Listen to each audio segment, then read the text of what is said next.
देखिए बात करने की हम सब अभी 7 तारीख को ही टिकट था उसका, जो 7 तारीख को ही 8 तारीख को वहाँ पे पहुँचे थे वो।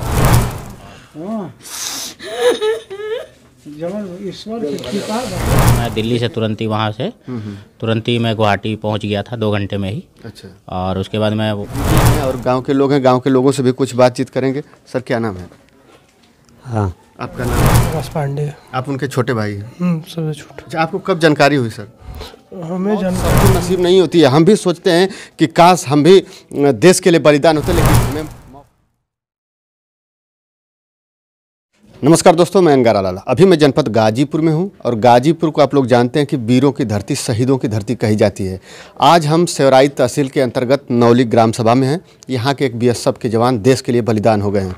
हम उनके पैतृक निवास नौली में हैं। ये पीछे हमारे देख रहे हैं उनका घर है और घर परिवार के लोग हैं। सभी लोगों को दुख है और सभी लोगों को दुख होगा, क्योंकि एक परिवार का वो हिस्सा जो हर रोज़ हमसे बात करते थे, हमसे मिलते थे, बातचीत होती थी, लेकिन आज के बाद वो नहीं दिखेंगे।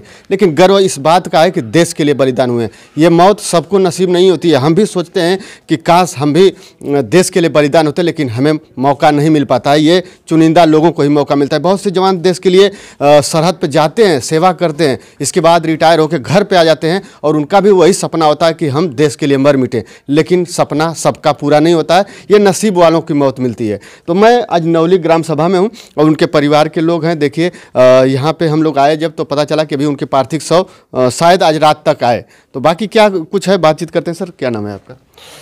मेरा नाम सूर्य प्रकाश पांडे। आप उनके छोटे भाई हैं? सबसे छोटा। अच्छा, आपको कब जानकारी हुई सर? हमें जानकारी हुई नहीं थी, मतलब बताया नहीं गया था कि हम परेशान हो जाएंगे। लखनऊ में हम पढ़ते हैं। अच्छा। तो वहाँ से हम किसी कागज़ की वजह से हम यहाँ पे आए थे, पता नहीं था हमें। आने के बाद पता चला कि उनका ऐसा हो गया, हॉस्पिटल में भर्ती, आईसीयू में। तो उसी की वजह से फिर रुकना पड़ा मुझे, हम जा नहीं पाए।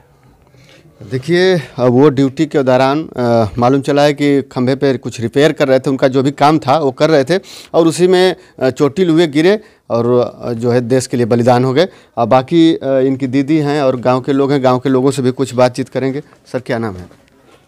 हाँ, आपका नाम? बिरजू पांडे। अच्छा, आपको कब पता चला, कुछ मालूम है? आपको कब जानकारी हुई कि देश के लिए बलिदान हो गए विनोद कुमार पांडे जी? हमको तो सुबह में, कल सुबह भोर में जानकारी हुआ। आइए, बड़े भैया हैं सबसे बड़े, दूसरे नाम? आपका नाम? उमेश पांडे। अच्छा, आप कब आपको जानकारी हुई? सबसे पहले आप तो घर के बड़े हैं। मतलब मुझे तो जानकारी जैसे ही मिली कि वो हॉस्पिटल में भर्ती है, तो मैं दिल्ली से तुरंत ही वहाँ से तुरंत ही मैं गुवाहाटी पहुँच गया था 2 घंटे में ही। अच्छा। और उसके बाद मैं वहीं तक रहा, 14 से लेकर 18 तक, जब तक उसके साथ ही रहा मैं। अच्छा, इलाज के दौरान? इलाज के दौरान मैं दिन रात वहीं था। तो फिर आप घर पे आ गए तब ये फिर घटना हुई या फिर वहीं पे? नहीं, वो मैं वहीं था। अच्छा। मैं तो अभी आया हूँ सारी, मतलब कि पहले घर भी देखना जरूरी है। बाकी का वहाँ और लोग हैं तो लेके आ रहे हैं। अच्छा। बाकी का मैं रात ही आ गया था, क्योंकि अपने परिवार को भी देखना है। अब आगे जो छोटे भाई 3 हैं हमारे।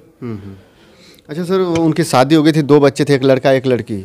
नहीं, दोनों लड़के ही हैं। अच्छा, कितने साल के हैं? एक 12 साल का, एक 8 साल का है। अच्छा, परिवार उनका, हमने अखबार में पढ़ा था कि परिवार उनका उनके साथ मात्र 1 हफ्ते पहले ही गए थे। अभी 7 तारीख को ही टिकट था उसका, जो 7 तारीख को ही 8 तारीख को वहाँ पे पहुँचे थे वो। और 2 ही 4 दिन ड्यूटी हुई थी, तो जब तक ये अपना घटना हुई है। अच्छा, उससे पहले बातचीत के दौरान कुछ वैसा होता है ना कि लोग कहते हैं कि नहीं ऐसा कह रहे थे शायद, कि मतलब लगता था कि दुनिया छोड़ के नहीं? नहीं, ऐसा तो कभी अभी भी नहीं लग रहा है कि अभी वो है नहीं है। अभी तो सब एकदम जीता जागता है। अभी उसकी उम्र ही क्या थी, 35-36 साल बस। देखिए दुख है और हम दुख में ज़्यादा बातचीत भी नहीं करेंगे, लेकिन गर्व इस बात का है कि देश के लिए बलिदान हुए हैं, इसलिए जो है हमें आके इस खबर को दिखाना पड़ रहा है, ताकि जानते हैं कि गाजीपुर वीरों की धरती। अगर एक जवान यहाँ के लिए, देश के लिए बलिदान होता है, तो हज़ारों जवान देश के लिए कुर्बान होने के लिए तैयार हो जाते हैं। और अभी ये गलियाँ देख रहे हैं कि अभी उनका सभी लोग इंतजार कर रहे हैं। थोड़ी देर के बाद यहाँ पे जगह नहीं मिलेगी, इतनी काफ़ी भीड़ हो जाएगी कि शायद हर कोई जो भी देखेगा इस नज़ारे को, वो सोचेगा कि काश ये मौत हमें मिल जाती। बहन जी हैं, देखिए बात करने की। हम सब क्या करूँ, मतलब जो भगवान के इच्छा बा, मतलब प्रभु का इच्छा में बा, के दोष बा, हाँ जवन ईश्वर की कृपा बा। देखिए, अब इस दुख की घड़ी में हम ज़्यादा बात भी नहीं कर पाएंगे। दुख होता है कि एक परिवार का हिस्सा आज के बाद हमारे बीच नहीं रहेंगे, लेकिन गर्व है कि देश के लिए बलिदान हुए हैं। तो दोस्तों, बस इस वीडियो में इतना ही। फिर मिलते हैं अगली वीडियो में, तब तक के लिए धन्यवाद। जय हिंद, जय भारत।